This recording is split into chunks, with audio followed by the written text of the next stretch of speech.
The World Economic Forum warned us all along. The next two crises, the ones that will make COVID-19 pale in comparison, will be a major cyber attack and climate change. The cyber attack will shut down the entire economy of God knows how many countries. People in hospitals will die. Supermarkets will no longer be supplied. We will all starve or freeze to death. Well, if that is the case, then why on earth are they digitalizing each and every society? Smartphones, smart cities, digital IDs, digital money, the Internet of Things. If all of that is to go down, wouldn't it be wise to have a good old-fashioned backup plan? Maybe not so smart? But that's not what the World Economic Forum presents as a solution to a possible future problem. It is using the same fear-based strategy that has worked for centuries. Present a crisis of unknown precedents, leave it with that so that people can get really scared and turn to their government for help, and then present a solution. Pay more tax. If we all pay more tax, all of the above can be warded off. We, the government, will keep you safe. Just give us your money, comply, and all will be well. Next, climate change. Remember what they said back in the 1970s? 10 years from now, there will be an ice age.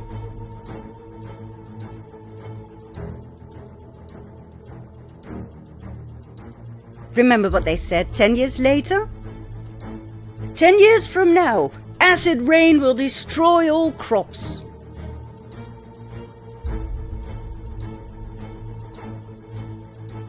Remember what they said 10 years later? 10 years from now, the ozone layer will be gone.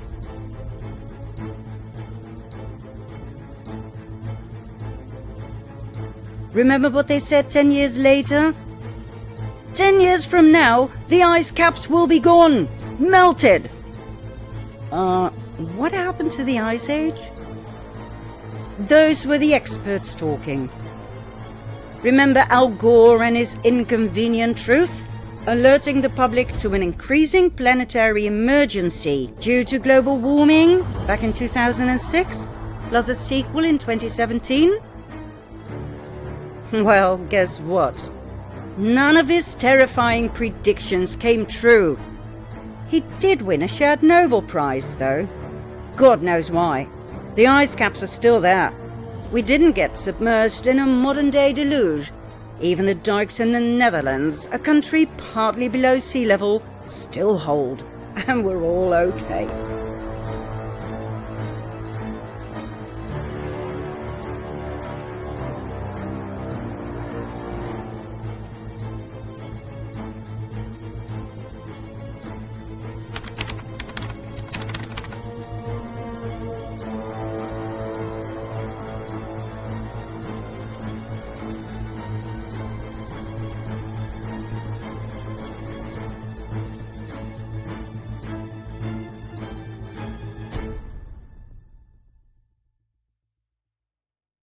Then there was John Kerry.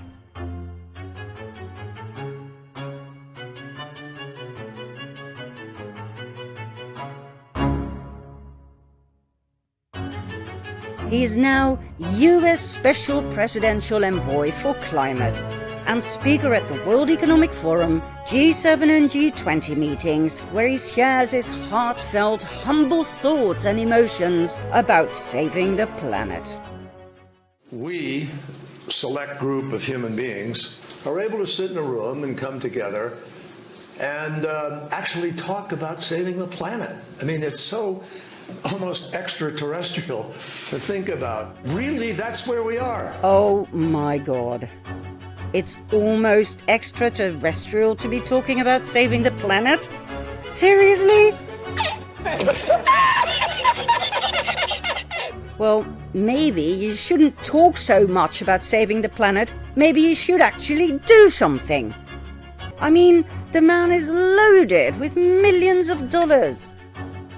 Do you know why he and his WEF buddies are still talking about saving the planet instead of acting accordingly? Because fear is needed to bring about extreme reforms that in normal times people will never agree to. Remember? This is an opportunity to also do good reforms that in normal times people will never agree to. That's what this is all about. That's why they keep coming up with new so-called catastrophic threats. Those extreme reforms were already introduced during the COVID pandemic. Rules of compliance, decimating our humanity. Total lockdowns of entire communities and countries, destroying trade, killing off small and medium-sized companies, thus creating shortage and poverty. Extreme surveillance measures, annihilating our privacy, and the gathering of biometric data. A very dangerous reform, as we have shown in our previous episode.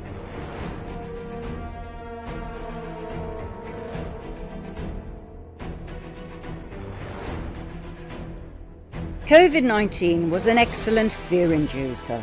It was implemented to test our ability and willingness to comply. We are now moving to the next level. The cyber attack they keep going on about has been rehearsed 3 times. Cyber Polygon. Just like the COVID pandemic was rehearsed in advance as well. More excellent fear inducers? A new world war against Russia due to the situation in the Ukraine. There was even talk about a possible nuclear war. Excellent choice to scare the living daylight out of people. And of course, the bestseller, climate change and global warming.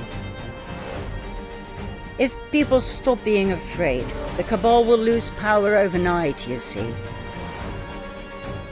That's why climate change has been turned into a major threat. A trump card to push the Great Reset down our throats.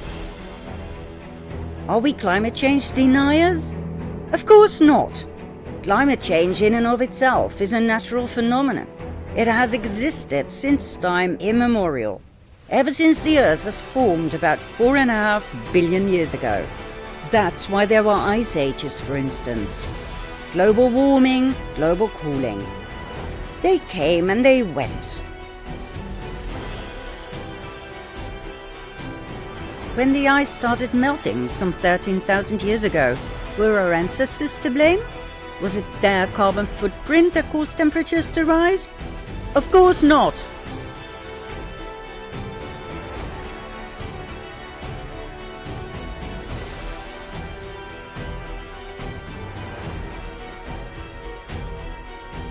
$350 is dangerous. Wow. Are you aware that since mammals have walked the planet, the average has been over 1,000 parts per million? Yeah, but we weren't walking the planet. We weren't walking the planet. At no point during the past 800,000 years has atmospheric CO2 been as high as it is today. The reason you chose 800,000 years ago is because for 200 million years before that, it was greater than it is today. Yeah, but there weren't human beings. I mean, there was a different world, folks. We didn't have 7 billion people. So how did it get to 2,000 parts per million if we humans weren't here? Because there were all kinds of geologic events happening on Earth which spewed up. Did geology stop when we got on the planet?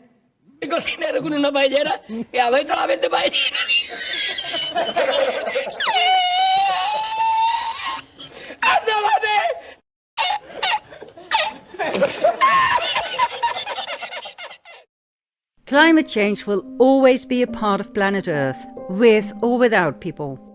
And global warming? For those are 2 different things, even though they are presented as one. Global warming comes and goes, like we said. Global warming, global cooling. They come in waves. It's normal. So when people ask you about global warming, there's only one valid answer. When? Which wave of global warming are you talking about? The one in the Roman period, when it was actually warmer than today? Oh, the current one. There is no current one. Ever heard of the Little Ice Age? Do you know what happens to temperatures when an ice age ends? They go up. It's normal. Now, if you want evidence that there is no current man-made global warming, do your own research. Read NASA reports and weather station reports. Read the climate papers of NOAA, the National Oceanic and Atmospheric Administration, the American National Weather Service. Read those of the Met Office, the Meteorological Office, the UK's National Weather Service. Read the following scientific papers, written by people from NASA and various universities. Evidence for large decadal variability in the tropical mean radiative energy budget. Evidence for strengthening of the tropical general circulation in the 1990s. We read them after hearing Dr. Kary Mullis talk about them in a TED Talk. That's right, Dr. Mullis from our COVID episodes, the inventor of the PCR test, who died 4 months before all COVID hell broke loose. The conclusion in both of these papers is that our theories about global warming are completely wrong. If you measure the temperature of the atmosphere, it isn't going up. It's not going up at all. We've been doing it very carefully now for 20 years from satellites, and it isn't going up. The place didn't get warmer, so the theory's complete. But these papers should have been called The End to the Global Warming Fiasco. Listen to real scientists, the ones who refuse to be in on it for the money, the ones who risk their careers by speaking up and telling us the truth about this huge lie.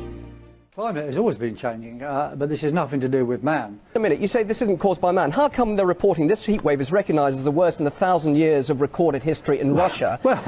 Surely of course, man has got something to do with this, hasn't he? No, nothing to do with it. The only connection is man is here at the same time as the sun and the moon are doing things. Dr. Corbyn refers to the fact that the climate is a very complex system with a lot of elements that influence the outcome. Solar activity, the phases of the moon, the Earth's tilt, its elliptical orbit around the sun, ocean circulations, changes in salinity, cloud amount, and much more. These things are dictated by solar activity in the moon. They're nothing to do with mankind, and those who say that are just trying to make money out of it. Well, how come then so many climate change scientists disagree with you and they get so much support for what they say? They're on a gravy train, for heaven's sake. They're making... The government puts out about $2.5 billion directly for climate research every year. It only gives that money to scientists who will produce scientific results that support the global warming hypothesis of the Democrat Party. So they don't have any choice. If you're going to get the money, you got to support their position. Therefore, 97% of the scientific reports published support global warming. Why? Because those are the ones the government pays for, and that's where the money is. It's real simple, but that doesn't mean it's right. That doesn't make it true. If you get down to the hard, cold facts, there's no question about it. There is no significant man-made global warming now. There hasn't been any in the past, and there's no reason to expect any in the future. One of my missions is to turn on its head the idea that carbon dioxide is a pollutant and somehow dangerous, when in fact it is the most important nutrient for all life on Earth, and without it this would be a dead planet. Scientific method has not been applied in such a way as to prove that carbon dioxide is causing the Earth to warm. If we had definitive proof that CO2 was causing serious problems, don't you think they would write that down on a piece of paper somewhere so people could read it? They don't have definitive proof, period. Earlier this year, Dr. John Clauser was asked to talk to young science students in South Korea on how to become a really good scientist. He used his talk to share his opinion about climate change and about the climate gurus of the Intergovernmental Panel on Climate Change. Your work should be based on careful observations of nature. You must try hard and recognize what I will call an elephant in the room hiding in plain sight. I found an elephant in the room regarding climate change. I believe that the climate change is not a crisis. The current world is literally awash, saturated with pseudoscience, with bad science, with scientific misinformation and disinformation for opportunistic purposes. Because, in my opinion, the IPCC is one of the worst sources of dangerous misinformation. I can confidently say there is no real climate crisis and that climate change does not cause extreme weather events. Thank you. When John Kerry presented his so-called evidence that the Earth's temperatures and the CO2 levels in the atmosphere showed identical graphs, he was lying through his teeth. When there is more carbon dioxide, the temperature gets warmer. What he didn't tell you is that temperatures rise and fall first. CO2 levels follow. The climate crisis bashers want you to believe it's the other way around. That CO2 levels go up first and that temperatures go up immediately as a result. You don't believe us? Then listen to real experts, like for instance Professor Ian Clark, geologist and Arctic paleoclimatologist. Here we're looking at the ice core record from Vostok, and in the red we see temperature going up from early time to later time at a very key interval when we came out of a glaciation. And we see the temperature going up, and then we see the CO2 coming up. CO2 lags behind that increase. It's got an 800-year lag, so temperature is leading CO2 by 800 years. Several other ice surveys show the exact same findings. Why didn't Kerry point that out? Why does the IPCC not talk about this? It kind of changes the narrative, don't you think? The amount of CO2 produced by humans is only a fraction of that produced by nature. Take volcanoes. They produce more carbon dioxide than all the cars, factories, planes, etc. put together. Animals, bacteria and dying vegetation release many hundreds of gigatons of CO2 each year. But the biggest producer of CO2 by far are the oceans. Meet Carl Wunsch, Professor of Oceanography at MIT, Harvard University, University of London, Senior Visiting Fellow in Mathematics and Physics, University of Cambridge, author of 4 major textbooks on oceanography. The ocean is the major reservoir into which carbon dioxide goes when it comes out of the atmosphere, or from which it is re-emitted to the atmosphere. If you heat the surface of the ocean, it tends to emit carbon dioxide. So similarly, if you cool the ocean surface, the ocean can dissolve more carbon dioxide. The warmer the oceans, the more CO2 they release. The cooler the oceans, the more CO2 they absorb. So, back to the time lag of 800 years between changes in temperature and changes in CO2 levels. Where does that time lag come from? Oceans are massive. They are so massive it literally takes hundreds of years for them to warm up or cool down. If somebody says, oh, I'm seeing changes in the North Atlantic, this must mean that the climate system is changing. It may only mean that something happened in a remote part of the ocean decades or hundreds of years ago, whose effects are now beginning to show up in the North Atlantic. In the past 120 years, temperatures have risen just over half a degree Celsius. But most of their rise occurred before 1940. Since that time, the temperature has fallen for 4 decades and risen for 3 decades. Looking at Earth's long climate history, there is no evidence whatsoever that carbon dioxide has ever determined global temperatures. Not ever. Period. By the way, here are some important numbers we think you should know.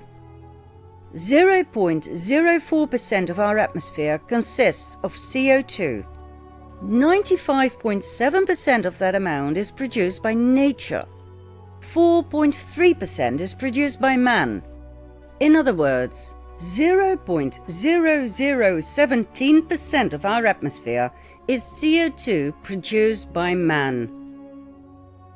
So, what about the differences between the scientific facts and the IPCC's predictions?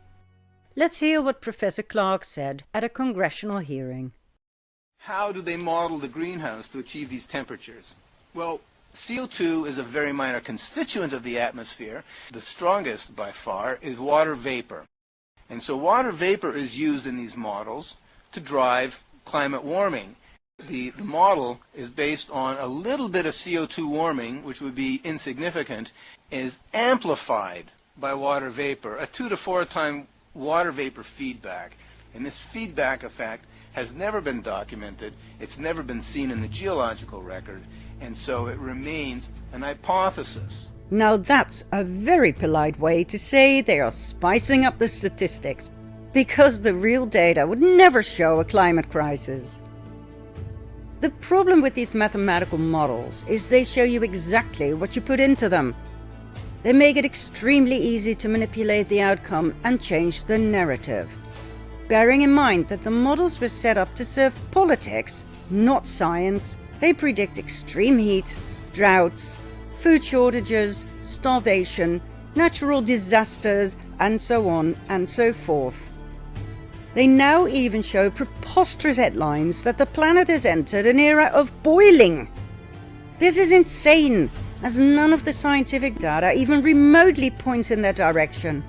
And they can yell and scream for all we care about this July being the hottest month on record, but there's no evidence of that either. Now, we understand people make mistakes, but these are not mistakes. These are deliberate lies. Before it is too late, within the 10 years that we have left to us. The world is going to end in 12 years. 9 years. There will be no future underwater. The science is clear. In the 10 years that we have left to us. I can't imagine there will be a human on the planet in 10 years. We are in the beginning of a mass extinction. They're using mathematical models to predict horror scenarios, just like they did with COVID-19. Remember Neil Ferguson and his 2.2 million people will die in the US alone? Didn't happen. Apart from those murdered with a little help from midazolam and remdesivir. The climate models too are fraudulent, just like these COVID models. Designed that way by fraudulent people and paid for by fraudulent people and subsequently deployed by fraudulent people.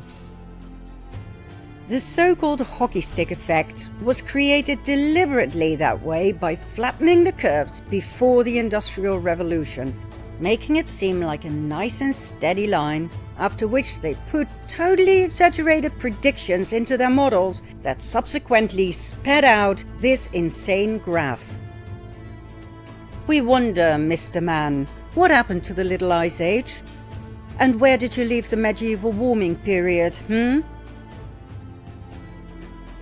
And how come IPCC, One World Government Panel on Climate Fraud, how come you want us to freak out over a predicted hotspot of greenhouse warming when the real temperature readings by radio sonde do not show a hotspot? How come they show cooling? Remember those 2 papers we showed you 12 minutes ago? Well, that was just the beginning. Over the past months, we've read just about every scientific paper on climate change written in the past 2 decades, including the ones that are not talked about on TV, that are peer-reviewed and meet the strict requirements of science. What they conclude all boils down to the following. There is no climate crisis. Temperatures have been climbing since the Little Ice Age. Temperatures rise much slower than predicted by the IPCC. CO2 has never determined global temperatures, not ever in the history of our planet. CO2 is not a forging agent, it follows temperatures. Warming is caused by nature and by anthropogenic factors, not by man. There is a direct link between warming and solar activity. Therefore, it's about time that CO2 levels and temperatures are decoupled. The amount of CO2 produced by humans is only a fraction of that produced by nature. CO2 is not a pollutant. It is plant food. It is of the utmost importance for life on Earth. More CO2 means a greener planet and increased yields of crops. Bringing down CO2 levels will have damaging effects for all life on Earth. More CO2 has not increased natural disasters. As a matter of fact, there's ample evidence that many forest fires were caused by man, not nature.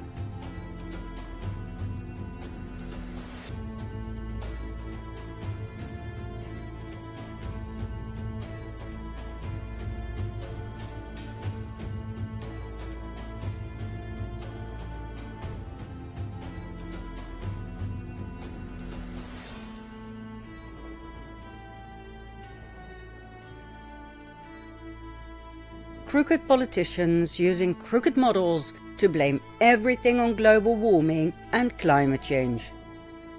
Oh, and by the way, cold weather kills more people than warm weather. Thousands of scientists from around the world are now stepping forward and speaking up about this huge political fraud, this scam called the climate crisis. They have formed coalitions trying to reach as many people as possible, trying to prevent yet another useless and devastating global lockdown. Clintel is one of them, the Global Climate Intelligence Group. Clintel has released a World Climate Declaration signed by 1,500 scientists and professionals. The title of this declaration speaks for itself. There is no climate emergency. A global network of over 1,500 scientists and professionals has prepared this urgent message. Climate science should be less political, while climate policy should be more scientific. Scientists should openly address uncertainties and exaggerations in their predictions of global warming, while politicians should dispassionately count the real costs as well as the imagined benefits of their policy measures. 1,500 scientists and professionals who know what they're talking about and who refuse to be bribed or bullied into silence.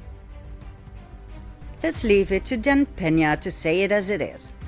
In 2009, Mr. Peña and his wife were in a research facility in Antarctica. The scientists gave presentations about climate change. They had drilled thousands of ice cores, by which they can tell you the temperatures at any given time, and had brought about a dozen to this presentation. So they're going through the second or third core, and they said 275,000 years ago, this was the temperature, blah, blah, blah, blah, blah. And then 55,000 years ago, the world was 2 degrees warmer Celsius than it is today. And I said, well, you mean the whole world? He says, yes. And the poles are only benchmarks. And he said, it's all cyclical. Mr. Peña then points out something interesting. The best scenario vis-a-vis global warming is about 10 feet raise in water. If the water on the planet is going to rise up 10 feet, that means the southern part of the United States is gone. England is gone. Most of Europe is gone. Most of Central America is gone.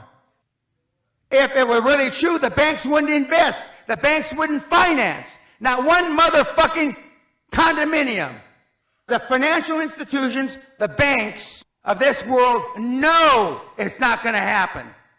Otherwise, you couldn't get a goddamn loan in London. You know those 30, 40-year mortgages? The world will be over by then. It's the greatest fraud that's been perpetrated on mankind this century. The man has a point. If the climate emergency were true, would the Cabal buy mansions by the sea?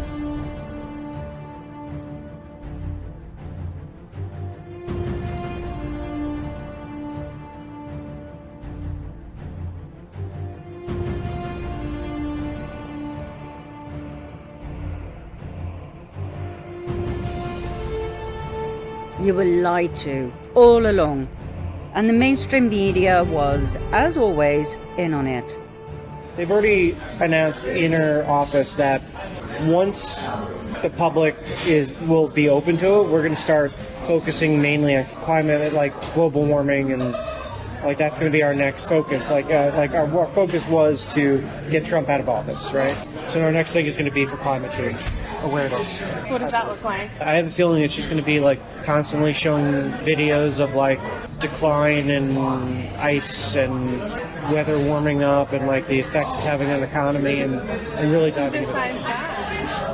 the head of the network. Zucker? Zucker, yeah. So that's like the next Pandemic like story like that will beat to death. So climate change overload. Be prepared, it's coming.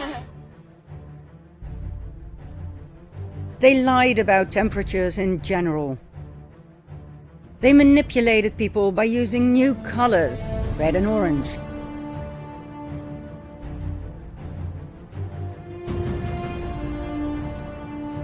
They lied about the skyline effect, adding warm buildings at night into the equation, making it look warmer. They lied by using feels-like temperatures instead of real ones.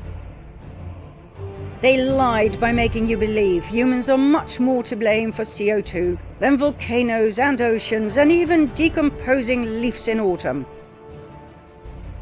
They lied by telling you rising CO2 levels cause temperatures to rise, when in reality it's the other way round. They lied by claiming climate change causes health problems.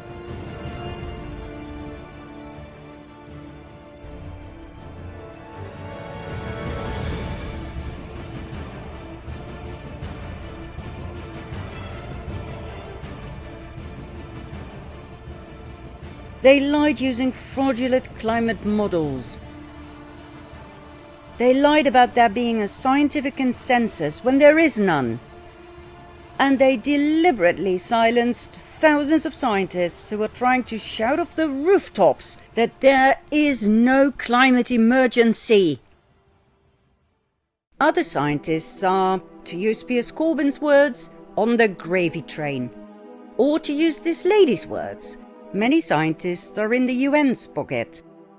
You know, we own the science and we think that the world, should know it. Glad to hear some cabal puppets are honest people. She adds that the UN also controls social media and that they're doing their utmost best to remove disinformation about the climate at all times. We partnered with Google, for example. If you Google climate change, you will, at the top of your search, you will get all kinds of UN resources. We started this partnership when we were shocked to see that when we Googled climate change, we were getting incredibly distorted information right at the top.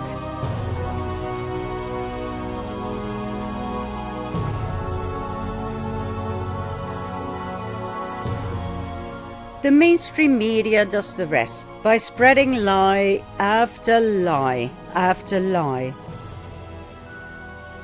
until everybody is too brainwashed to have a different opinion. But like we said, when you simply do your own research, it's not that hard to see through their bullshit. When you see this, ask yourself the question, what study? What scientists? Find names and follow the money. On whose payroll are they? So whom do they represent?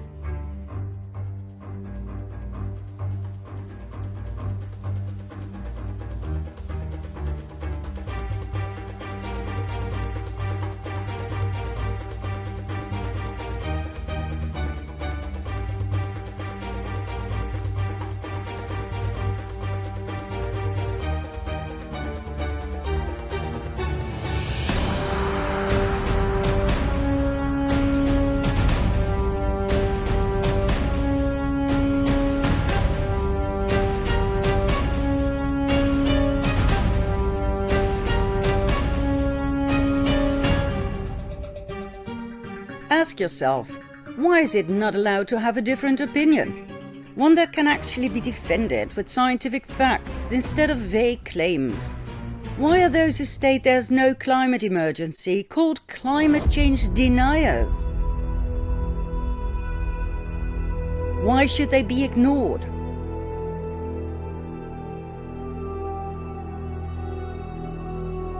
Why are they ridiculed, ousted by their peers?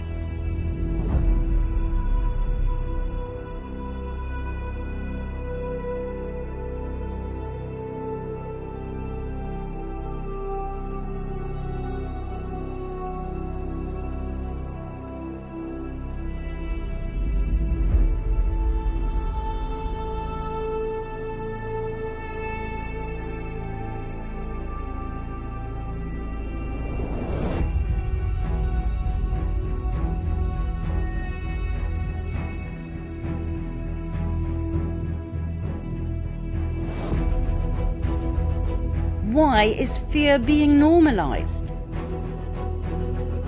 Why are we supposed to listen to a child instead of climatologists with amazing credentials? Since the climate crisis doesn't exist, how can we expect people to want climate action?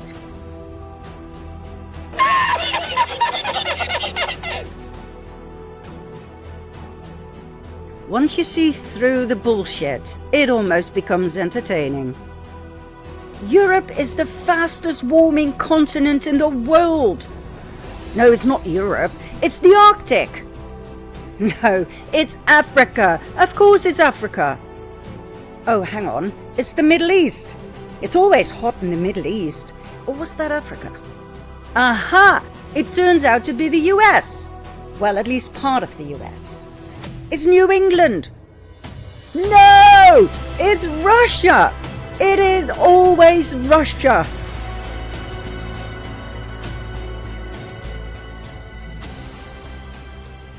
The entire climate hysteria is a fraud. Just like the COVID fraud, the Russian collusion fraud, and all the other frauds. They are there for only one reason: to keep you scared and thus oppressed.